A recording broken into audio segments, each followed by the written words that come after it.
Sinon, ça va. Hmm, Nous sommes à 11. On fait comment? Bonjour On- à tous. Si vous pouvez vous renommer, mettre votre nom sur votre Zoom parce que on a un petit problème technique, ce serait magnifique. Et on va commencer avec notre modérateur qui va un peu nous parler de Monsieur Elvis Chimba. Mais avant ça, nous vous remercions d'être là. Et nous sommes en train de, c'est une série d'apprentissages. Donc ici, c'est pour apprendre et vous aurez l'opportunité de poser des questions après.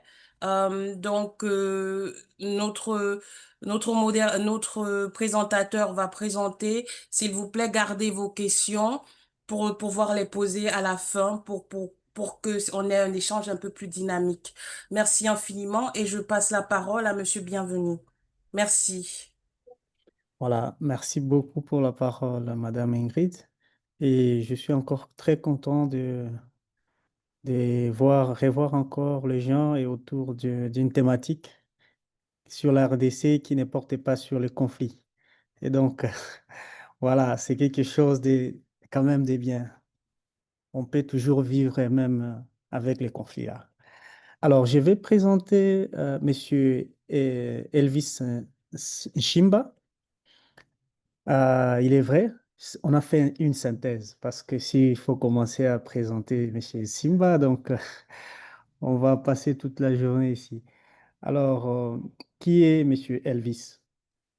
Elvis Nshimba est un leader social, innovant, passionnant, passionné par l'autonomisation des communautés à travers le sport, l'éducation et l'entrepreneuriat.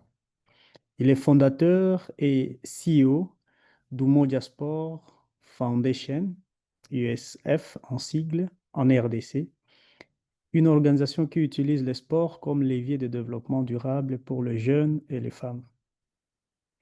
Avec plus de 10 ans d'expérience, notamment à la tête du centre communautaire de Malaika, Elvis a contribué à offrir des opportunités éducatives, sportives et professionnelles à plus de 5000 jeunes et adultes à ce jour. Pionnier en RDC, il est le premier à avoir obtenu l'accréditation de ECOS, Coaches Across Continent en Purposeful Play, une méthode qui intègre le sport et les objectifs de développement durable, ODD en sigle. Il a formé des centaines d'entraîneurs à travers plusieurs pays pour faire du sport un outil d'impact social. Reconnu pour son engagement, Elvis est un Ashoka Fellow. Deux, il est membre Catalyst Now. Il est aussi 2024 Mandela Fellow, Washington Fellow. Il est aussi 2025 Mountain Top Fellow. Il est 2023 Yali Dakar Alumni. Il est aussi accredited coach Kansas State University. Son leadership l'a aussi conduit à être élu leader régional de la communauté Common Goal, renforçant ainsi son rôle dans la promotion de l'innovation sociale en Afrique et au-delà. Aujourd'hui, Elvis met son expérience en leadership adaptatif, évaluation d'impact, ça veut dire MNI, Monitoring and Evaluation, et en mobilisation communautaire au service d'une vision claire, transformer les défis en opportunités durables pour la jeunesse africaine. Vous me permettez que je me limite là, comme ça, voilà, on a le temps un peu d'apprendre. Sinon, je vais nous inviter tous à bien suivre Monsieur Elvis parce que c'est une opportunité que nous avons de l'avoir et de profiter de toute cette expérience théorique et empirique. Ça veut dire pratique qu'il est en train de faire, qu'il a fait pendant 10 ans. Merci beaucoup, Monsieur Elvis. Vous avez la parole. Merci, monsieur Bienvenu. Et bienvenue à tout le monde qui ont accepté de nous rejoindre aujourd'hui pour cet apprentissage. Nous allons tous apprendre les uns des autres et j'ai hâte de partager avec vous, de lire vos commentaires et ainsi que vos différents points de vue. Donc, nous pouvons commencer. Bienvenue encore une fois dans le cours Leadership adaptatif. On peut aller au slide suivant.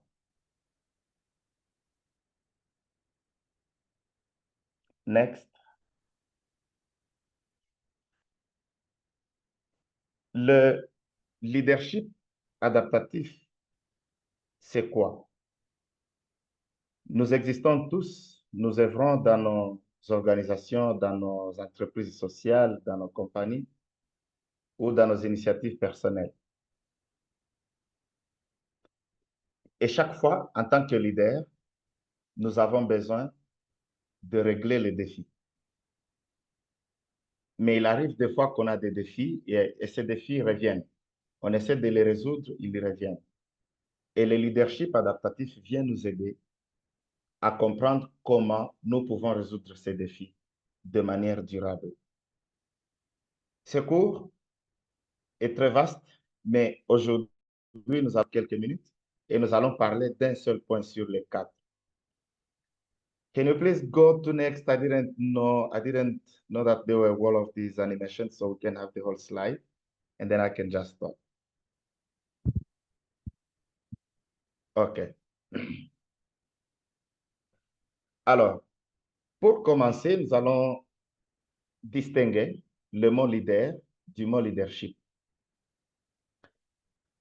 Parce que vous allez vous poser des questions à un certain moment. J'ai du mal à dire leader que j'aime ce mot. Des fois, je peux dire je déteste ce mot.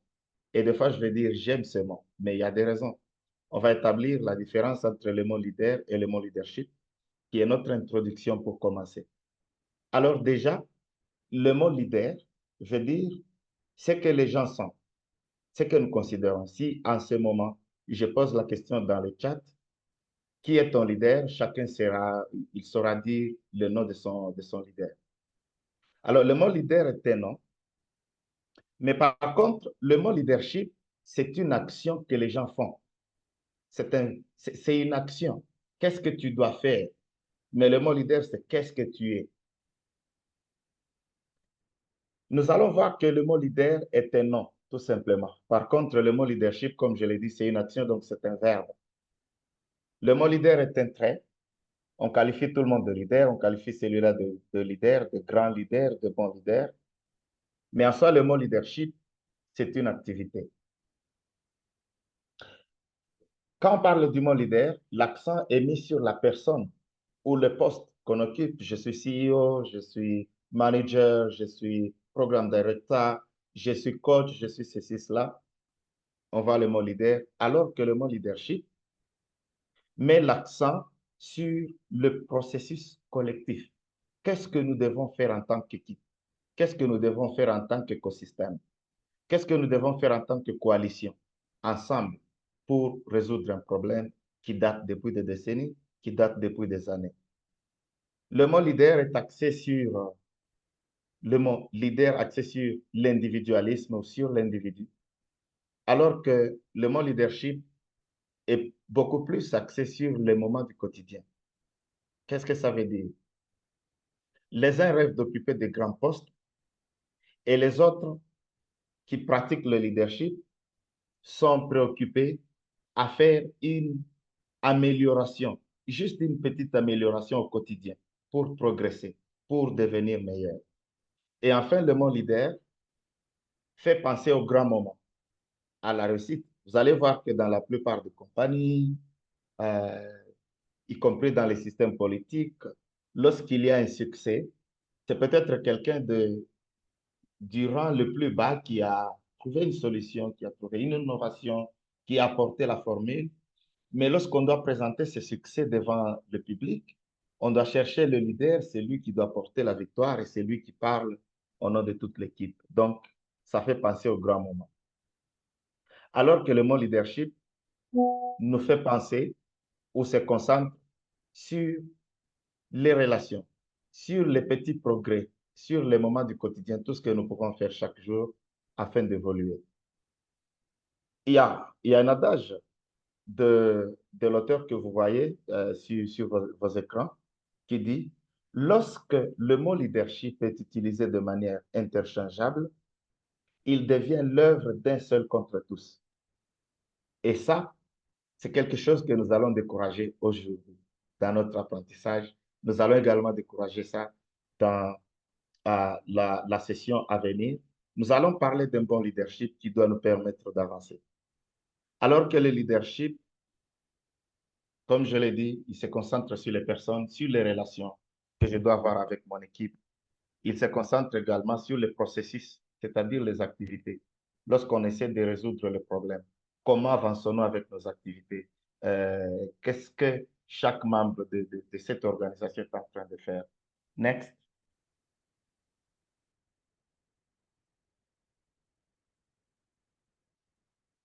Alors, c'est quoi le leadership adaptatif? Nous avons 4 grands points, comme je l'ai dit au début. Le premier point, c'est savoir diagnostiquer la situation. Et c'est de ça que nous allons parler aujourd'hui. Prochainement, nous allons parler de comment s'autogérer, donc comment se gérer soi-même. Et si on a la chance, on pourra parler de comment intervenir habilement, de manière à ce que le problème soit résolu définitivement. Et la dernière partie sera de dynamiser les autres. Mais pour aujourd'hui, nous allons parler de comment diagnostiquer la situation. Alors, bienvenue dans notre session. Next slide so that we can start. Alors, pour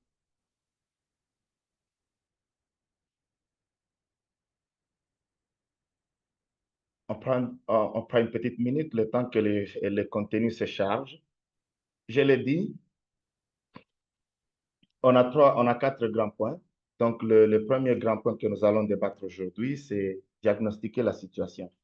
Les activités qui sont dans diagnostiquer la situation, nous avons, entre autres, savoir explorer les interprétations difficiles d'une situation, savoir distinguer le travail technique et le travail adaptatif, et puis savoir comprendre les défis du processus, savoir tester plusieurs interprétations et plusieurs points de vue, prendre la température et enfin identifier qui doit faire le travail dans l'équipe. Chers amis, c'est très, très important qu'on débatte ce point et les autres points, on en débattra prochainement. Next slide, please.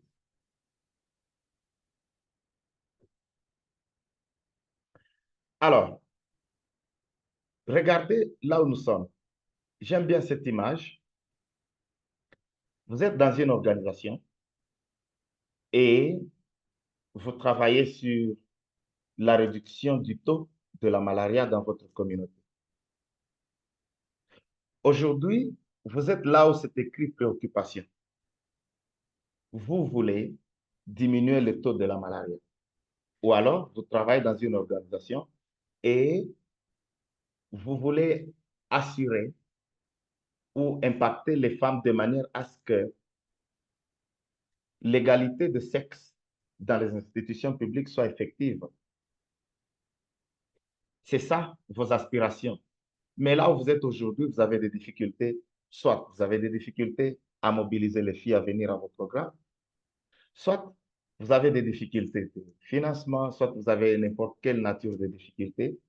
Alors, j'aime bien ce tableau parce que regardez l'écart qu'il y a entre les préoccupations et les aspirations. Nous avons les préoccupations d'un côté, nous avons les aspirations de l'autre côté, et au milieu, il y a un écart. Cet écart, c'est ça, c'est là que nous avons besoin du leadership adaptatif. Qu'est-ce qui doit se faire au milieu? Il y a un travail qui doit se faire. C'est là qu'il faut comprendre la situation. Quelle est la cause profonde de cette situation? Qui, dans l'écosystème, est en train de causer ou de soutenir cette situation? Qui, dans l'écosystème, peut aider à changer la situation? Ça fait partie de diagnostiquer la situation. Et après, vous pourrez également savoir gérer, vous en tant que leader, vous en tant qu'initiateur, vous en tant que responsable, quelles sont mes forces, quelles sont mes vulnérabilités, quelles sont les relations que j'ai et qui peuvent m'aider à avancer, et qu'est-ce que les gens disent par rapport à moi. Lorsque vous comprendrez la situation, lorsque vous comprendrez votre situation, donc vous savez comment vous gérez, vous savez vos atouts, vous savez vos faiblesses, cette fois-là, vous saurez comment intervenir de manière intelligente, comment intervenir de manière adaptée, afin que cet écart soit rempli et qu'il n'y ait pas un empêchement. Comme ça, vous pouvez avancer jusqu'à vos aspirations. Next slide. Next, please. Alors, voilà, nous avons de ce côté des préoccupations et puis nous avons de l'autre côté des aspirations. Vous savez à quel niveau vous voulez amener votre entreprise sociale. Vous savez là où vous voulez amener votre organisation. Mais vous vous rendez compte que entre les aspirations et la réalité du moment, il n'y a pas de lien. Je prends un exemple sur moi-même. Je peux dire que je rêve de construire une entreprise. La réalité aujourd'hui, la réalité actuelle, c'est que je n'ai pas de moyens, je n'ai pas de relations, je n'ai pas de pouvoir, je n'ai pas de force. Construire une entreprise, une grande entreprise de renommée internationale devient une aspiration. Alors, entre les préoccupations que j'ai aujourd'hui et cette aspiration, au milieu, il y a cet écart et l'écart nous permet de travailler. Donc, qu'est-ce que je vais faire en tant que leader? Qu'est-ce que vous allez faire en tant que leader? Premièrement, vous allez commencer par diagnostiquer la situation. Et ensuite, vous vous diagnostiquez vous-même. Qu'est-ce que vous êtes? Êtes-vous en mesure de faire quelque chose? Quelles sont vos forces? Qu'est-ce que vous avez? Qu'est-ce que vous n'avez pas aujourd'hui? Qui peut vous apporter ce que vous manquez? Et ensuite, vous allez redynamiser les autres. Vous allez encourager les autres à se joindre à vous. Ou s'ils sont déjà dans votre cause, vous allez juste leur donner un peu d'espace, un peu de courage afin qu'ils puissent développer ou déverrouiller leur potentiel. Et ensemble, vous pourrez cette fois-là intervenir afin de résoudre la situation de manière habile. Next slide. Donc, voilà, le leadership s'articule autour des défis et des opportunités. Et vous devez savoir qu'en tant que leader, chaque fois que vous rencontrez un défi, ça devient une opportunité pour vous de grandir. Ça devient une opportunité pour vous d'élargir les horizons. C'est quand il y a un défi que le leadership commence. Là où il n'y a pas de défi, il n'y a pas de leadership au vrai sens du terme. Next slide.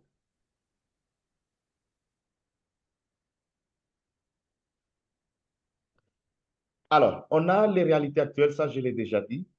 Et puis nous avons les aspirations. C'est au milieu ici que vous devez faire les 4 tâches dont nous avons parlé. Savoir diagnostiquer la situation, savoir se gérer, savoir redynamiser les autres et puis intervenir de manière habile. Next.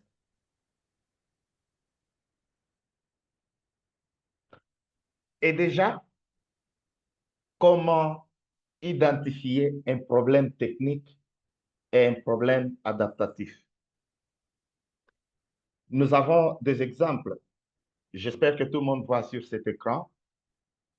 On voit des défis techniques et des défis adaptatifs. À ma gauche, je vois une jambe immobilisée.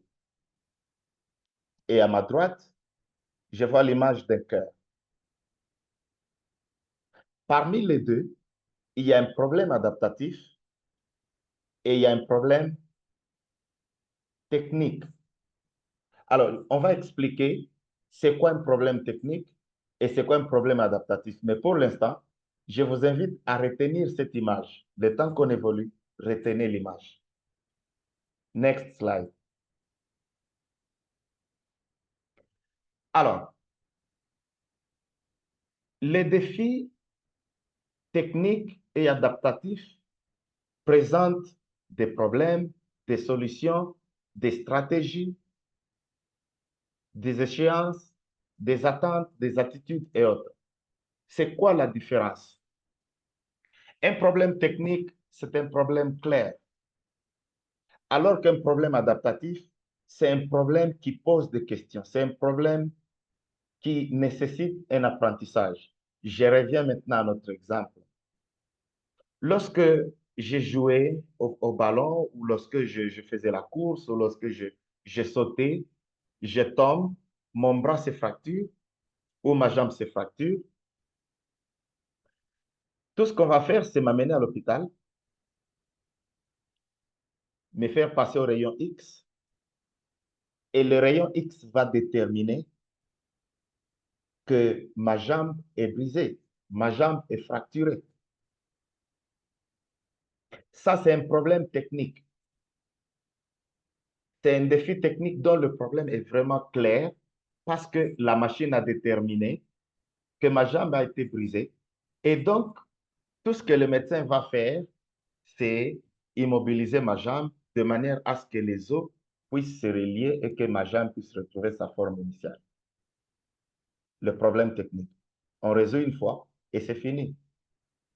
Alors que le problème adaptatif, si je me présente à l'hôpital avec mon cœur et je dis j'ai des soucis, j'ai des problèmes avec mon cœur, j'ai des problèmes avec ceci, cela, il est difficile au médecin de me dire, bon, écoute, si tu as des problèmes comme ça, ce que tu dois faire, c'est prendre des Tribex forts et après, c'est tout. Non. Le problème du cœur devient pour moi un problème adaptatif parce que le médecin va devoir apprendre, il va devoir poser beaucoup de questions, il va devoir étudier. Qu'est-ce qu'il va étudier? Il va étudier mon habitude. Quelles sont mes activités tous les jours? Quel est mon régime alimentaire tous les jours? Quels sont mes temps de repos? Alors, toutes ces questions qui suscitent la curiosité vont permettre au médecin de me dire que la meilleure façon de résoudre ce problème, c'est d'apprendre à vivre avec. Le temps qu'on le traite, je dois apprendre à vivre. Si je faisais 30 kilomètres de course chaque semaine, on va me demander de réduire. Si je mangeais trop de sel, on va me demander soit de réduire, soit d'arrêter. Si je faisais beaucoup d'efforts au quotidien, on va me demander peut-être de réduire. Et le temps que je continue d'apprendre une nouvelle situation, le problème se résout également. Donc, le problème adaptatif est également appelé problème développemental. Ce n'est pas un problème qu'on peut résoudre immédiatement et le terminer. Maintenant, j'aimerais vous amener, à partir de cet exemple, vous amener dans vos organisations. Quelles sont les difficultés que vous avez? Je sais que vous avez des aspirations, vous voulez battre un nombre, vous voulez atteindre tel impact, vous voulez faire ceci, cela. Mais qu'est-ce qui vous empêche d'y arriver? Avez-vous déjà pris le temps de vous imaginer afin de savoir si c'est un problème technique ou si c'est un problème adaptatif? Parce que la solution à un problème technique est claire, comme je l'ai dit dans mon exemple, alors que la solution à un problème adaptatif, c'est une solution exigeante. Elle demande beaucoup de questions. Elle demande du temps. Elle demande une étude. Dans cette étude, des fois, on peut échouer. Des fois, on peut réussir et puis on évolue. Lorsque le problème est technique, on sait à qui donner le travail. On donne à un expert. Mais lorsque le problème est adaptatif, il faut qu'il y ait des stakeholders. Il faut qu'il y ait des parties prenantes. Ce n'est pas un problème qui a besoin des experts, c'est un problème où, dans l'organisation, par exemple, le CEO a besoin de ses coordonnateurs, il a besoin des chefs de département, il a besoin de tout le monde et chacun peut émettre son point de vue afin de trouver une solution durable. Et le temps qu'il faut prendre pour un problème technique, c'est dès que possible, le problème est résolu. Alors que le problème adaptatif demande beaucoup de temps parce qu'il demande d'agir, il demande d'agir de manière expérimentale, c'est-à-dire essayer, voir ce que ça va donner et peut-être réessayer autrement afin de voir encore ce que ça va donner. Les attentes à un problème technique, c'est résoudre le problème et c'est tout. Alors que les attentes à un problème développemental ou un problème adaptatif, c'est progresser. au quotidien. Qu'est-ce que je vais faire aujourd'hui? Qu'est-ce que je vais faire demain? Et l'attitude qu'il faut prendre à un problème technique, c'est la confiance, la compétence, le savoir-faire, alors que le problème adaptatif exige une curiosité. Comment pouvons-nous approcher un problème? Comment pouvons-nous résoudre ce problème? Next slide. Next, as we don't have time, I'll just talk about it here. Et déjà, lorsqu'on parle du problème, lorsqu'on parle du leadership adaptatif, je vais faire un saut avec ce slide pour vous parler de ces gérer. On sort un tout petit peu de comment diagnostiquer un problème pour apprendre d'abord sur soi-même en tant que leader. Et vous avez devant vous un tableau, une comparaison entre l'autorité et le leadership. Et après la lecture de tout ce que vous voyez là, ça sera à vous de décider si vous embrassez l'autorité ou si vous embrassez le leadership. L'autorité cherche à se protéger. L'autorité cherche à donner des directions, donner.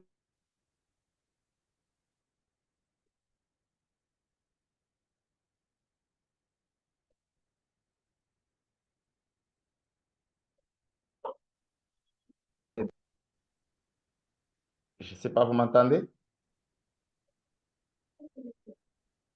Non, pas tout d'abord. Vous pouvez répéter un peu, s'il vous plaît? D'accord. Je parlais de la comparaison entre l'autorité et le leadership. Là, vous m'entendez? Oui, OK. allez-y. OK. Alors, je disais que l'autorité cherche à se protéger. L'autorité aime donner des ordres en échange d'une coopération, alors que le leadership cherche à mobiliser les autres pour accomplir une tâche. Je prends un exemple. On gère une ONG et on essaie de résoudre un problème lié à l'accès à l'éducation. Si quelqu'un est autoritaire ou il veut pratiquer l'autorité, tout ce qu'il va faire avec ses agents, c'est leur donner des ordres.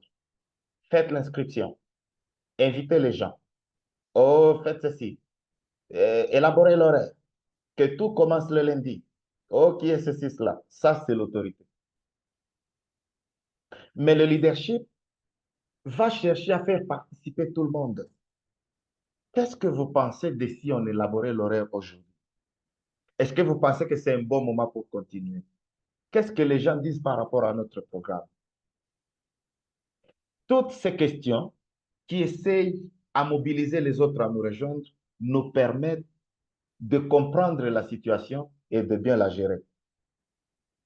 Alors que l'autorité cherche l'utilisation du rôle et de la position, le leadership cherche à effectuer un travail intimidant, c'est-à-dire un travail qui fait peur, où l'autorité dit, là où il a peur, il donne aux autres, il donne des ordres, mais le leadership cherche à aborder ce travail-là. Même s'il fait peur, le leadership adaptatif cherche à le comprendre et à le résoudre à la fin. L'autorité cherche à montrer son expertise et ses connaissances aux yeux de tous, alors que celui qui pratique le leadership cherche l'utilisation des relations et de la crédibilité acquise.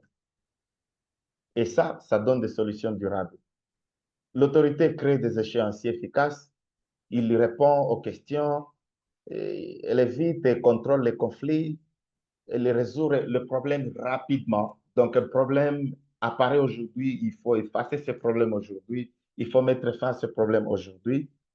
L'autorité cherche à prendre la plupart des décisions, la plupart des choix, et l'autorité cherche à assurer la direction ainsi que la responsabilisation. Lorsqu'il y a eu réussite, qui est responsable? Lorsqu'il y a eu échec, qui est responsable?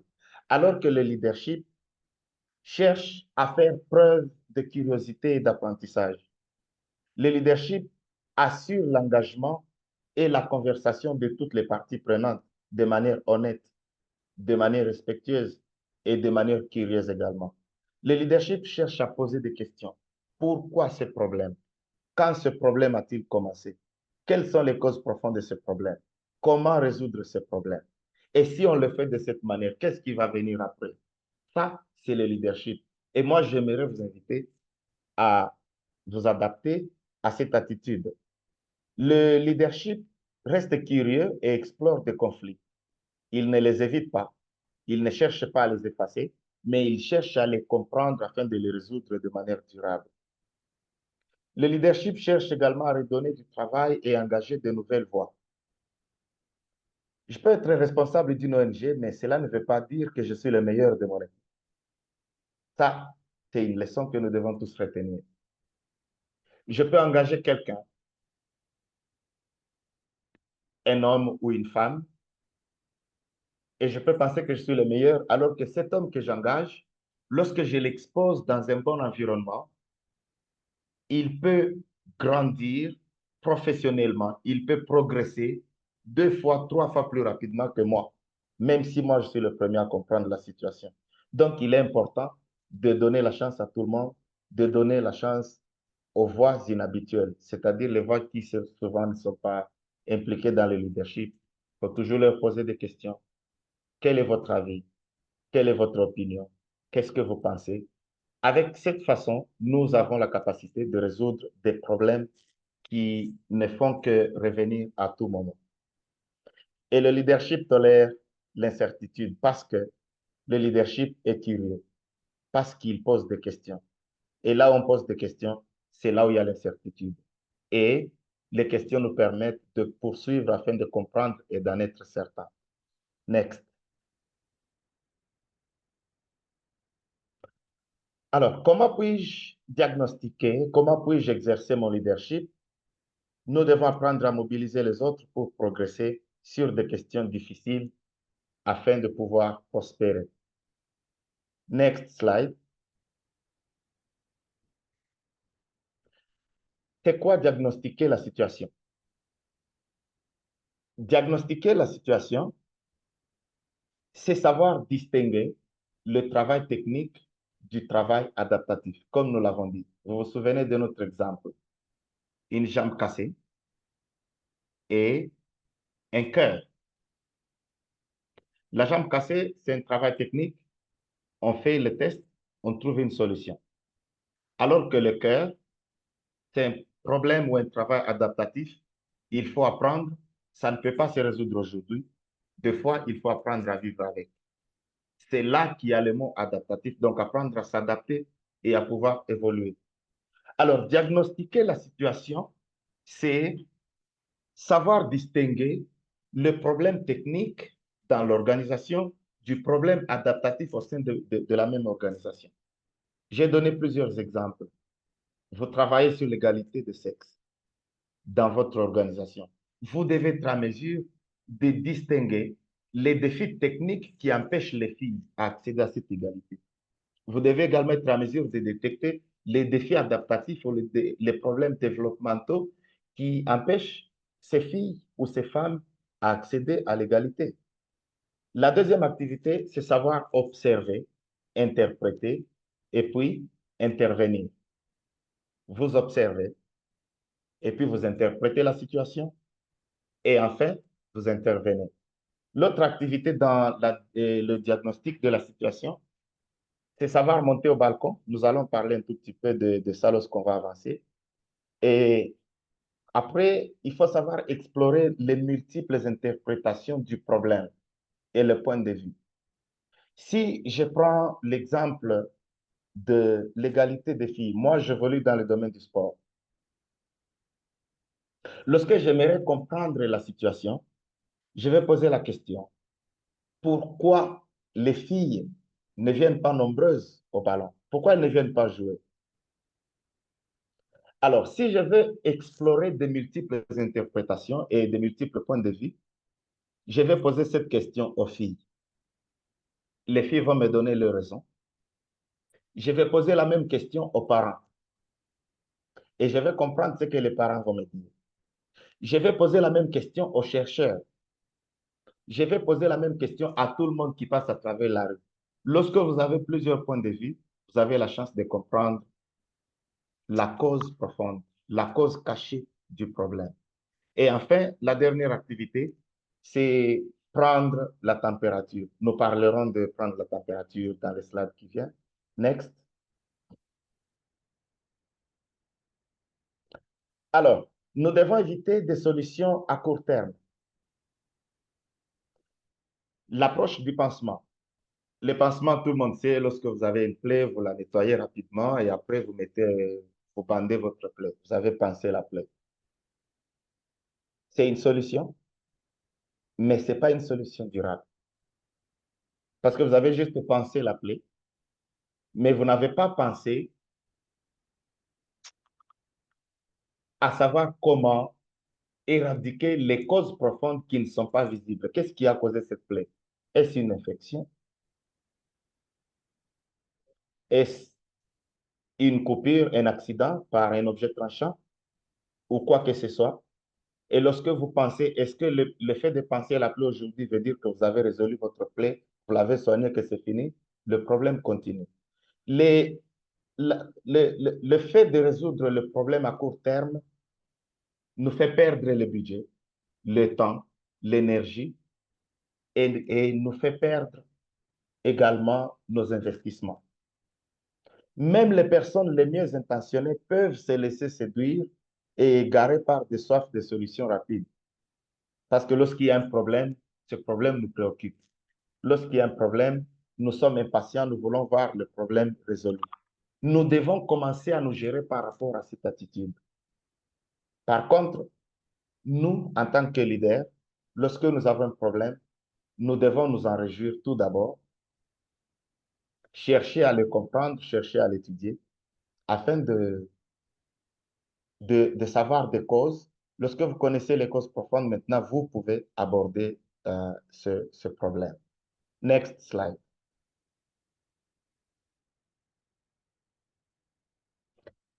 Alors, nous avons un cercle et j'aimerais que vous puissiez retenir ce cercle. Je ne suis pas un bon dessinateur et surtout, je n'ai pas eu de temps quand je préparais cette matière. Du coup, j'ai pris cette image de ce cours en anglais, mais je promets que prochainement, je vais vous le livrer en français. Il y a 3 activités qui sont très importantes, quel que soit votre rang dans votre organisation. La première, c'est savoir observer. Lorsqu'on veut diagnostiquer la situation, il faut avoir l'art d'observer. Qu'est-ce qui se passe? On aimerait réduire le taux ou la prévalence de la malaria. Qu'est-ce qui se passe dans la communauté? Vous ne pouvez pas seulement débarquer et dire, écoutez, on a amené une chimioprévention ou écoutez, on a amené une chimioprophylaxie. La question, c'est savoir comprendre. Qu'est-ce qui se passe en ce moment? Quel est le comportement des gens? Quelle est l'attitude des gens par rapport à la malaria? Qu'est-ce que les gens font au quotidien? Qu'est-ce qui peut causer la malaria chez eux? Tout cela fait partie de l'observation. Et l'observation, c'est le fait de se poser des questions, de chercher des hypothèses, de chercher des solutions. Lorsque vous avez observé, maintenant vous interprétez. Après avoir observé, vous interprétez. Qu'est-ce que les gens disent? Qu'est-ce que les gens pensent qu'est-ce que les gens pensent des moustiques? Qu'est-ce que les gens pensent des moustiquaires? Comment est-ce que les gens utilisent ces moustiquaires, ainsi de suite? Vous interprétez votre observation. Vous interprétez ce que les gens vous disent. Parce que lorsque vous observez, vous allez poser des questions. Qu'est-ce qui est en train de se passer? Qu'est-ce que les gens disent? Qu'est-ce que les gens font ceci? Quelle est la conception? Quelle est l'attitude des gens par rapport à la malaria? C'est un exemple que je donne. Mais vous avez votre problème, votre propre défi.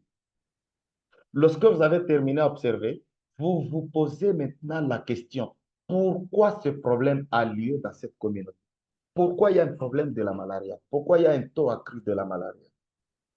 Pourquoi il y a un faible taux de participation des filles au sport ou à l'éducation ou au programme communautaire? Pourquoi? La question pourquoi vient maintenant vous aider à interpréter parce que vous avez fait des observations. Maintenant, vous essayez de comprendre c'est quoi la cause.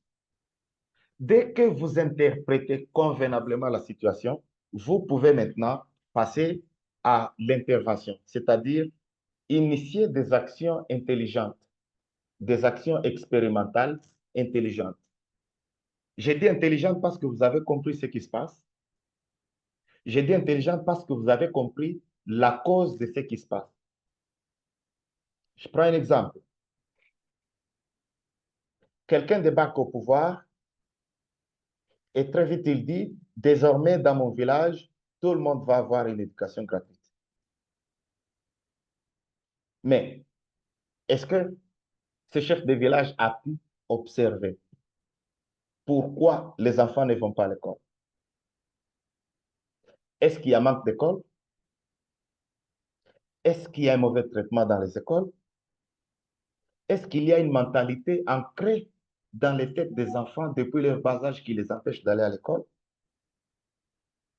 Mais si ce leader ou ce chef n'a pas pu observer la situation de près de manière curieuse, et si ce chef n'a pas pu interpréter son observation, sa solution ne pourra pas aider. Ça sera une bonne solution que tout le monde puisse aller gratuitement à l'école, mais combien vont achever l'année scolaire? Combien vont pouvoir atteindre, achever le cursus et obtenir des pièces? Ça sera difficile parce qu'il n'y a pas eu une bonne observation. Et dans ce cas, l'intervention, c'est une intervention spontanée. Ce n'est pas une intervention intelligente, ce n'est pas une intervention expérimentale. Next slide.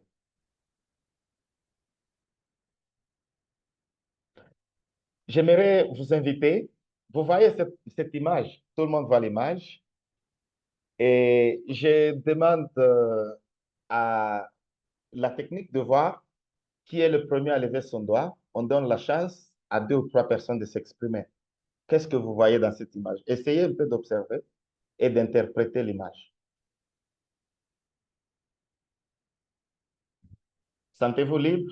Nous ouvrons le micro. Vous pouvez lever votre doigt et on va vous accorder la parole.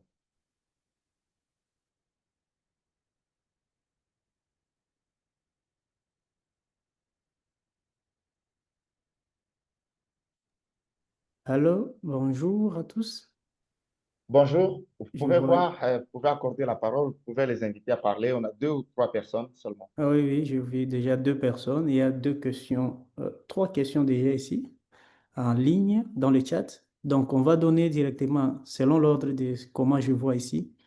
Il y a Marietou Mambo, euh, suivi après Marietou Mambo, Victoria.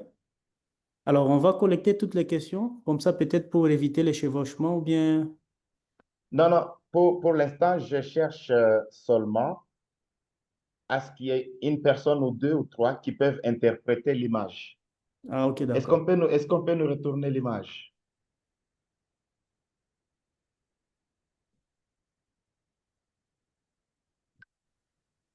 Alors, Voilà, Marietou. voilà. D'accord. Bonsoir à tout le monde. J'espère que vous m'entendez bien. Oui, oui, bonsoir, merci. D'accord. Sur l'image, je vois un couple en train de pique-niquer dans une clairière Mhm. Très bien, avec beaucoup de vivres autour d'eux. Ils ont l'air joyeux. Voilà comment j'interprète ce que je vois. d'accord. Une autre personne?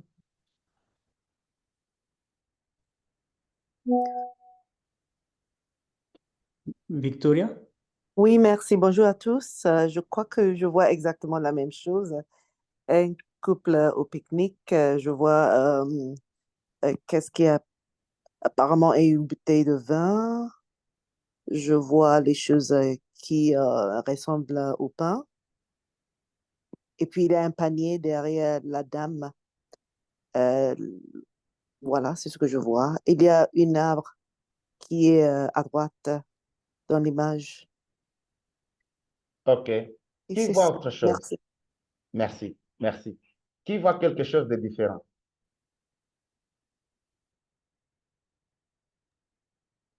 Alors, Saïdou ou bien Smith? Quelque chose de différent, s'il vous plaît. Ok, d'accord. Et bonsoir tout le monde. Donc, ce que je vois ici sur l'image, là, je peux essayer de dire qu'il y a un maître avec une servante qui est là, qui est, comment on appelle, dans un jardin. Et la servante est en train au moins de faire des mises en place des nourritures et que le maître ne sait pas s'asseoir en la regardant. Peut-être qu'il est là, il est venu juste à côté, au moins pour pouvoir l'aider et à faire la mise en place, en fait. Merci. D'accord, merci. On peut accorder peut-être 20 minutes à Smith, comme ça on avance très rapidement. Mhm. Ok, bonsoir à tous. Allô, bonjour. Bonsoir, bonsoir, nous t'écoutons.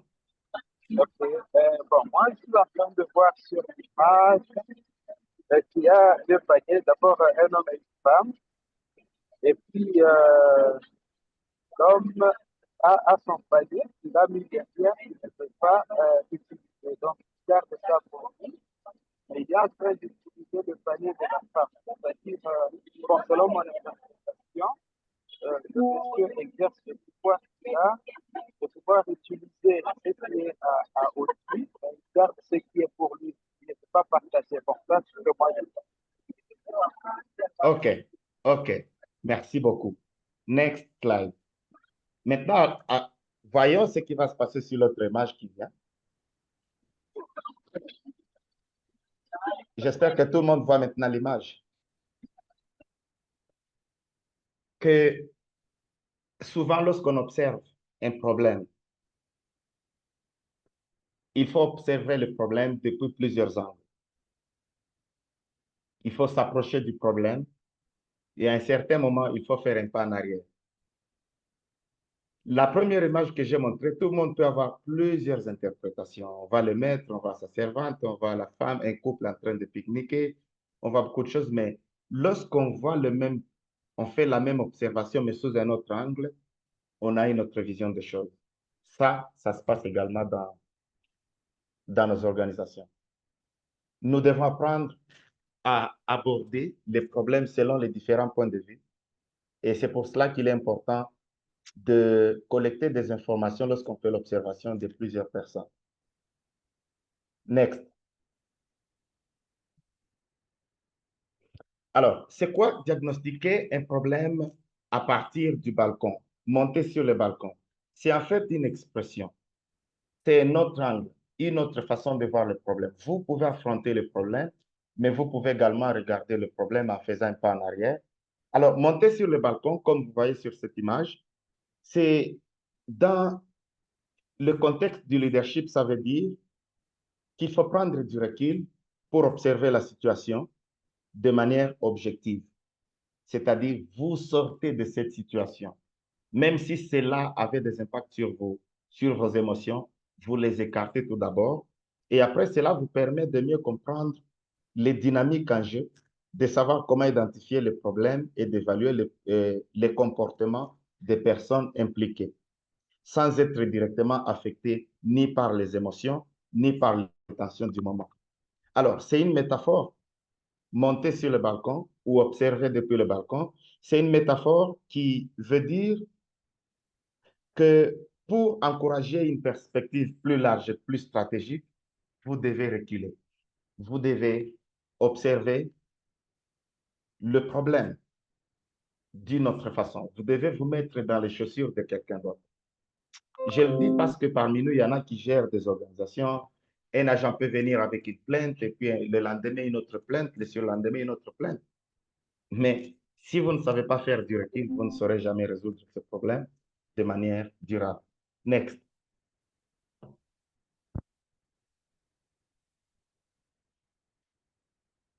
Alors, savoir explorer les multiples interprétations, comme vous voyez l'image qui est là,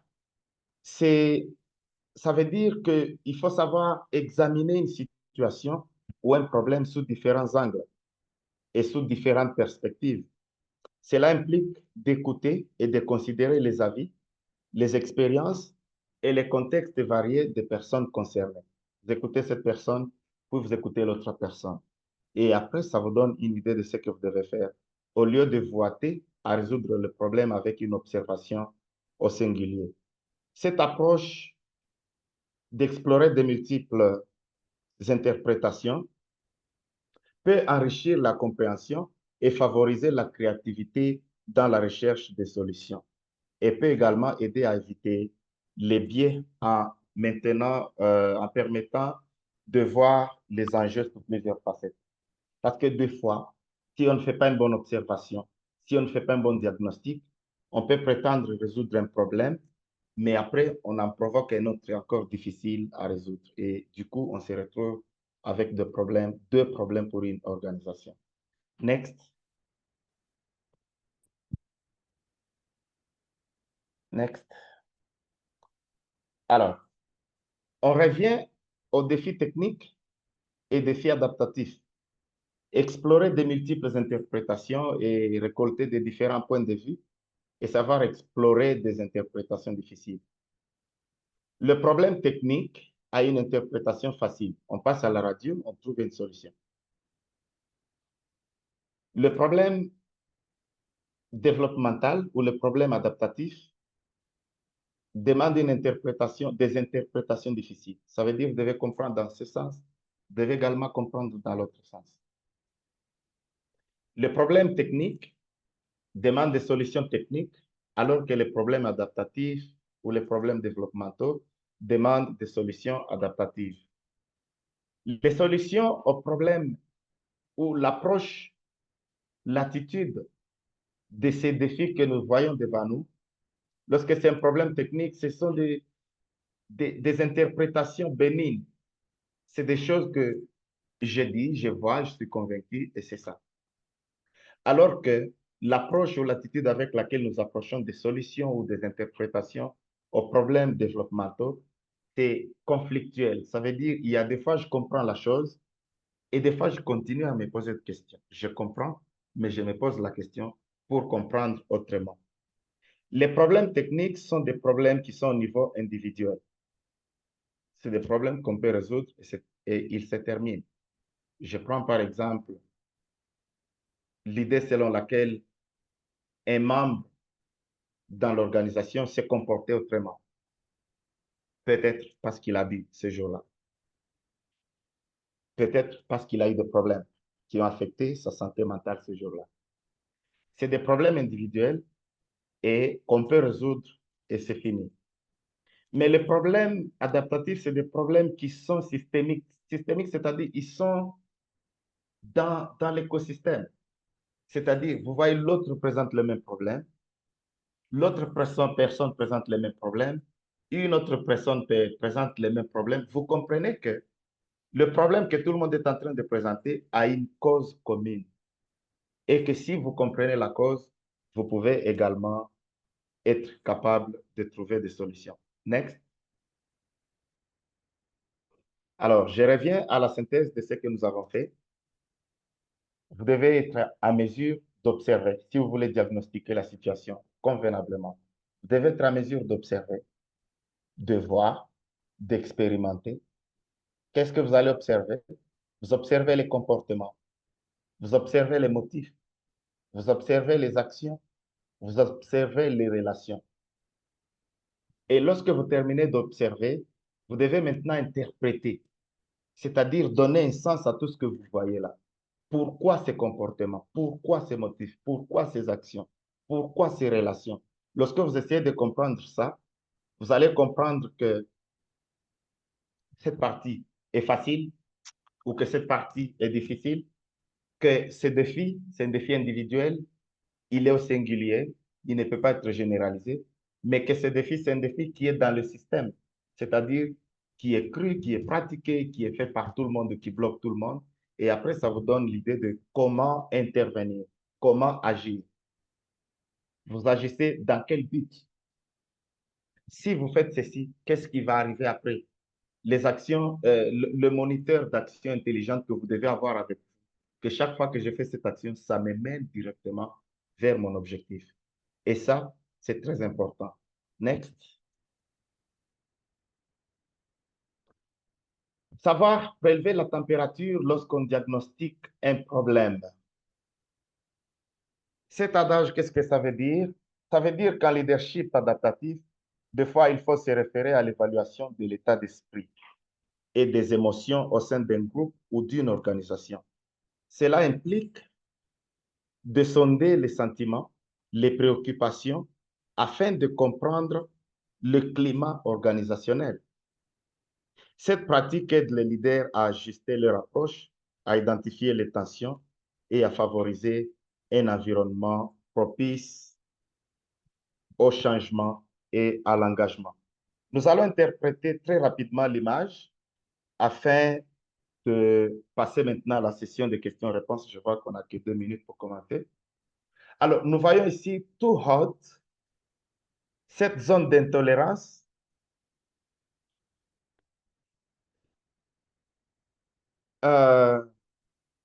Permettez-moi, il faut que je retrouve ma note.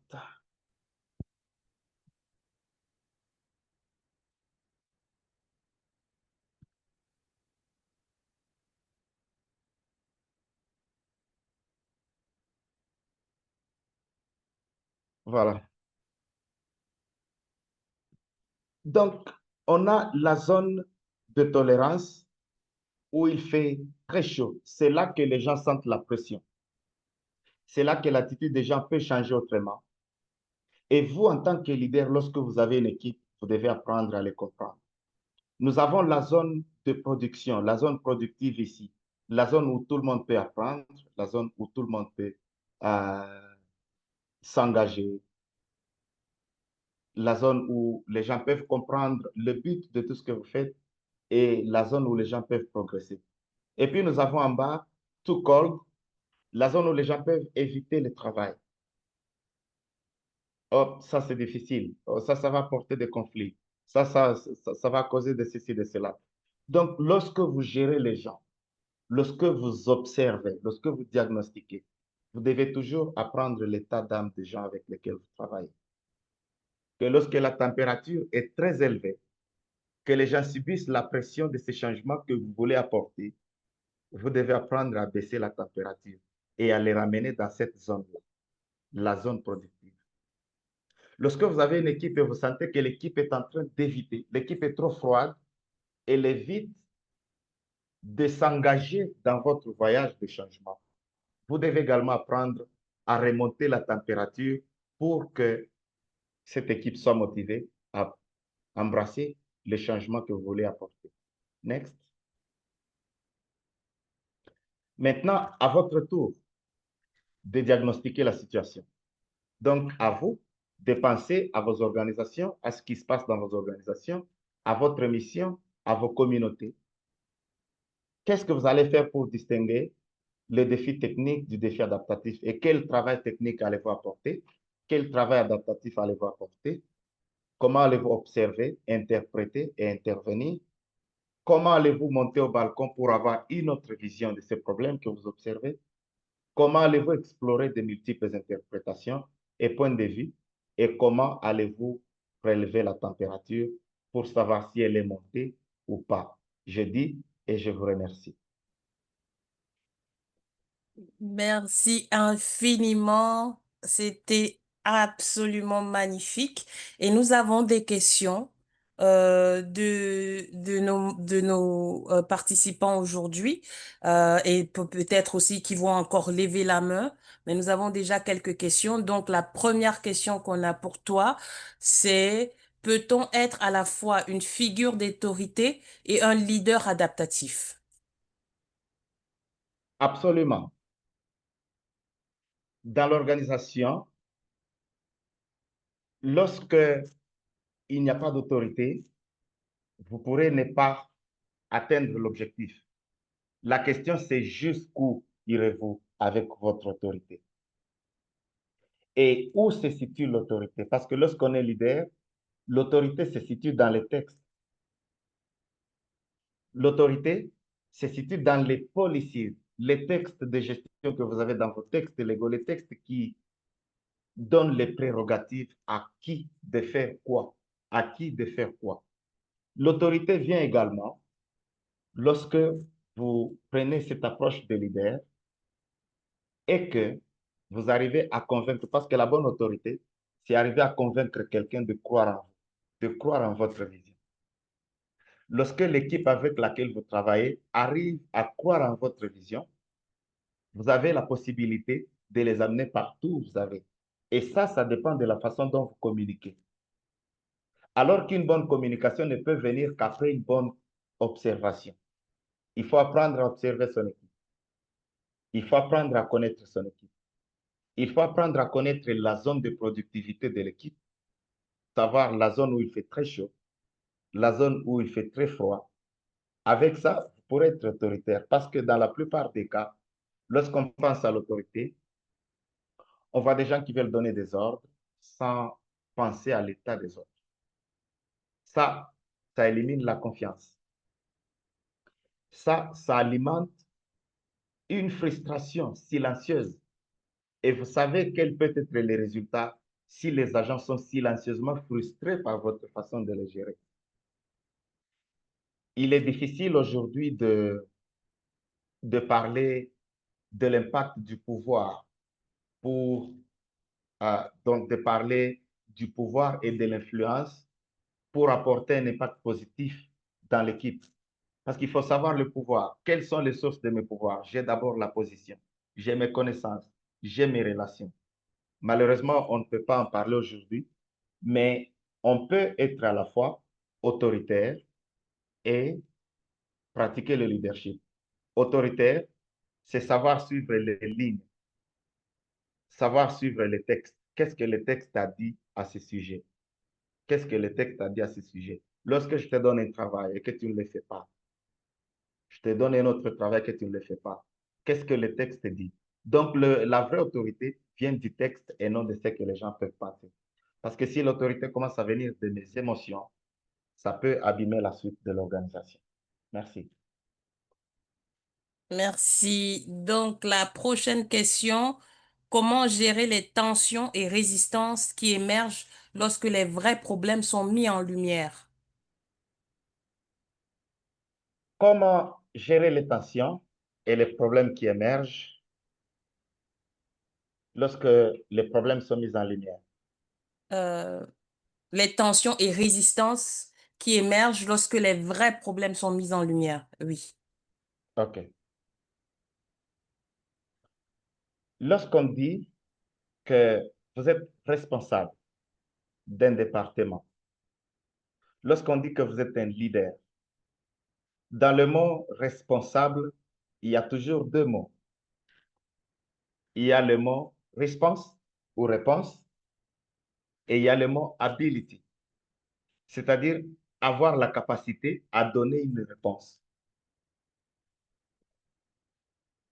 Comment on peut gérer ce problème? Nous ne pouvons bien gérer ce problème que lorsque nous avons été capables de faire une bonne observation. Il y a des choses qui viennent lorsqu'on essaie de résoudre un problème. Il y a des choses qui nous empêchent de bien résoudre le problème. La première cause qui nous empêche, ce sont les sentiments personnels. Parce que lorsqu'on a un problème, lorsque deux agents viennent chez moi avec un problème, l'autre vient accuser celle-ci vient accuser celui-là. En tant qu'humain, lorsque je commence à observer, la première personne qui vient me poser son problème, je vais comprendre son problème avec empathie. Je vais essayer de me mettre à sa place. Et lorsque la deuxième personne vient après, premièrement, elle est considérée comme étant le fautif. Alors que c'est là qu'il y a un problème. Nous devons apprendre à nous écarter de nos sentiments. Nous devons apprendre à nous écarter de nos sentiments, nous mettre à la place de celui-ci, de la personne A, et nous mettre également à la place de la personne B. Et puis nous poser des questions. Quels sont les sentiments que la personne A a avec ce problème? Quels sont les sentiments que la personne a avec ce problème? Pourquoi il y a résistance? C'est ça la question. Pourquoi il y a résistance? Ça devient encore une opportunité parce que là, cette résistance devient un écart, comme on l'a dit au début, où on voit là où on veut amener la personne, mais après on voit l'écart. Alors, la meilleure façon de résoudre ce problème, c'est tout d'abord de faire un pas en arrière de comprendre toute la situation de manière générale et après maintenant d'apporter une solution adéquate. Et vous allez intervenir de manière habile. Je peux dire ça comme réponse. Super, merci. Et nous avons une dernière question. Pensez à un défi auquel votre organisation est confrontée. Quel signe vous indique qu'il s'agit d'un problème d'adaptation et pas seulement d'un problème technique? Très bonne question. Je vais justement parler de mon organisation, Umoja Sport. Nous avons commencé l'organisation en 2022 et l'objectif était de faire participer plusieurs filles au sport au même moment que les garçons. Et lorsque nous commençons Umoja Sport à Lubumbashi, à Kipushi, à Kamina, on a plus de garçons que de filles. Et du coup, nous avons utilisé cette approche. Nous avons commencé à observer. Mais suivez-moi, l'observation que nous avons faite est mal partie parce qu'on est arrivé à une très mauvaise intervention. Nous avons commencé à observer. Notre observation, c'était d'aller visiter ces filles dans les maisons. Lorsqu'on arrive dans le foyer de la fille, on pose la question, « Hey, salut, comment ça va? Pourquoi tu n'es pas venu à l'entraînement? » Et la réponse de la fille, c'est, hein, « Coach, je vais venir. Je vais venir. Je vais seulement venir. Tu vas venir quel jour? Je vais seulement venir. » C'est la réponse qu'on recevait. Ça, c'était une première observation. Mais après, moi et mon équipe, nous avions compris que lorsque vous rencontrez les mêmes filles, vous les retrouvez le long de la rue, vous les croisez, ou lorsque vous arrivez chez elles et que les parents ne sont pas là, la réponse est différente. Lorsque vous vous croisez, pourquoi tu ne viens pas au sport? Ah, bon, écoute, bon, ces derniers temps, papa est venu, maman est venue, donc s'ils sont là, je ne peux pas venir. Mais s'ils partent, je vais venir. Mais s'ils sont là, je ne vais pas venir. Vous comprenez déjà qu'il y a deux réponses différentes. En présence des parents, la réponse de l'enfant, c'est une fille souriante qui nous dit de manière optimiste, « Coach, je vais venir. Je vais seulement venir. Je ne peux pas dire le jour, mais je vais seulement venir. » Mais lorsque les parents ne sont pas là, la réponse est, s'ils sont là, je ne peux pas venir parce qu'ils vont me bloquer. Ou alors parce que je ne veux pas qu'ils sachent que je viens au sport. Cette observation, cette façon de poser la question à plusieurs reprises dans des milieux différents nous a permis de comprendre que la cause profonde, c'était les parents. C'était les parents qui empêchaient les enfants. Pour nous, c'était ça la cause profonde.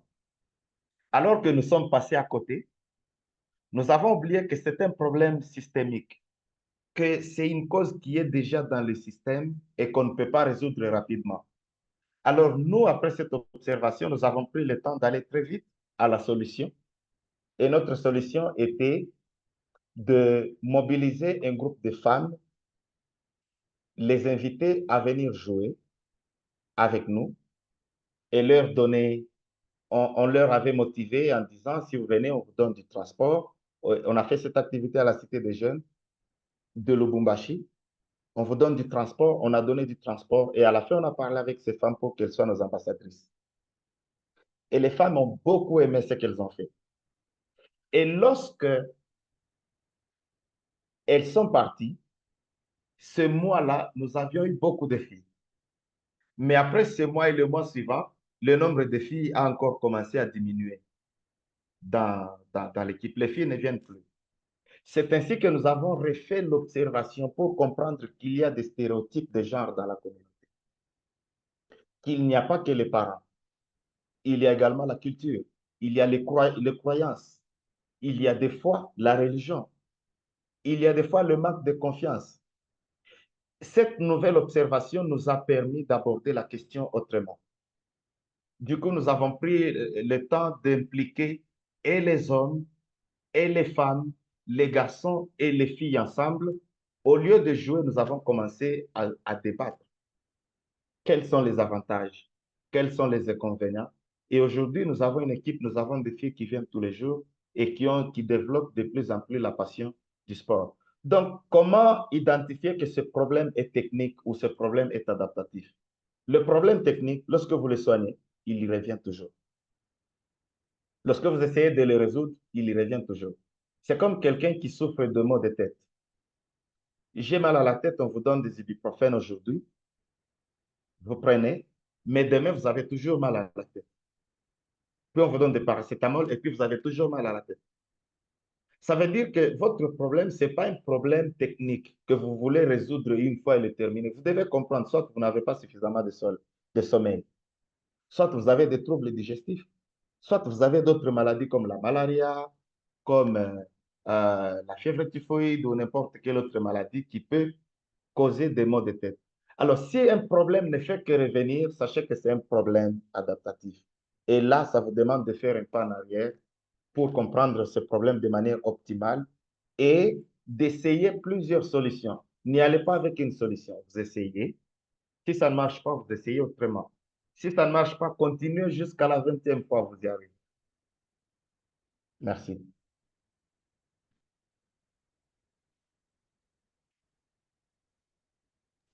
Merci infiniment, c'est super, c'est vraiment une session magnifique. Vraiment, pour ça, nous vous remercions d'être là. Il y a un pôle qui va être, qui va se présenter sur votre écran. Si vous pouvez le remplir, mais entre-temps, pendant que vous le remplissez, je voudrais aussi vous dire que Elvis a 3 sessions avec nous. Celle-ci n'est que la première. Il y a la deuxième et il y a la troisième. Donc, je vous laisse 1 minute pour remplir le pôle. Et puis, je vais vous parler un peu plus de la prochaine session, des 2 prochaines sessions avec Elvis.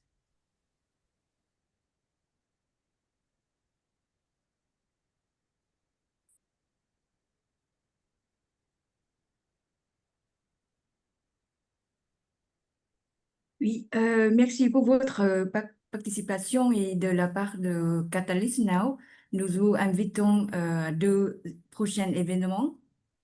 Et nous sommes désolés qu'il soit en anglais pour le moment, mais nous ferons de notre mieux pour organiser bientôt des sessions en français et dans d'autres langues. Il y a en fait 2 sessions, une sur le train et une autre sur l'utilisation de l'IA pour l'impact social. Et je partagerai les liens pour les deux dans le chat afin que vous puissiez vous inscrire. In the next slide, une autre session. Attends, s'il te plaît, Komi, tu peux attendre juste un instant. D'accord. Je voudrais juste dire que Elvis a 2 autres sessions, le 1er octobre et le 8 octobre. Et elles sont toutes en français. Donc déjà, venez nombreux. Et il y a aussi ces sessions en anglais. Et la session, le 1er octobre, ce sera euh, comment se poser les questions difficiles. Et si le problème, c'était nous. Et vous encourager à repenser votre rôle, à repenser par rapport aux autres et comment impliquer d'autres personnes. Et la session 3, ce sera au développement d'un réseau solide dès le départ, à la connexion avec des personnes issues de divers horizons et expériences. Sur ce, je repasse la parole à Komi pour parler des autres sessions. Oui, merci Ingrid, merci Anvis. Merci, merci beaucoup. Merci beaucoup. Une autre session importante sur le fundraising, the previous slide. Le fundraising aura lieu le 28 octobre. Bonjour Cindy, oui. Cindy, dans notre équipe, partagerait avec vous tous les liens après cet événement. Et dans 2 semaines, rejoignez-vous nous pour l'incubation de l'entrepreneuriat social dans l'université africaine. Et ça se passe le jeudi 9 octobre. Et finalement, le next slide, si vous souhaitez soumettre un article en français, envoyez-le à Meru dans notre équipe. Nous pouvons publier également en anglais, espagnol, arabe et portugais. Et voilà, c'est la fin de la session. Merci Elvis, merci Ingrid et merci beaucoup pour votre participation Nous vous souhaitons une excellente semaine et à très bientôt. Sur ce, je vous remercie à tous. N'oubliez pas, la semaine prochaine, nous aurons aussi une autre session avec Elvis. Merci à tout le monde. Un mot de fin pour Elvis. Elvis? Merci beaucoup, merci Ingrid, merci Komi, merci Cindy. J'aimerais remercier tous les participants et vous inviter à partager les liens qu'on envoie dans le chat pour que nous soyons très nombreux. Plus on est nombreux, plus on apprend de tout le monde. Donc, soyons là. On va parler de comment c'est géré, comme on l'a dit, et après on parlera du réseautage. Merci à tous. Merci infiniment. Merci. Bonne journée.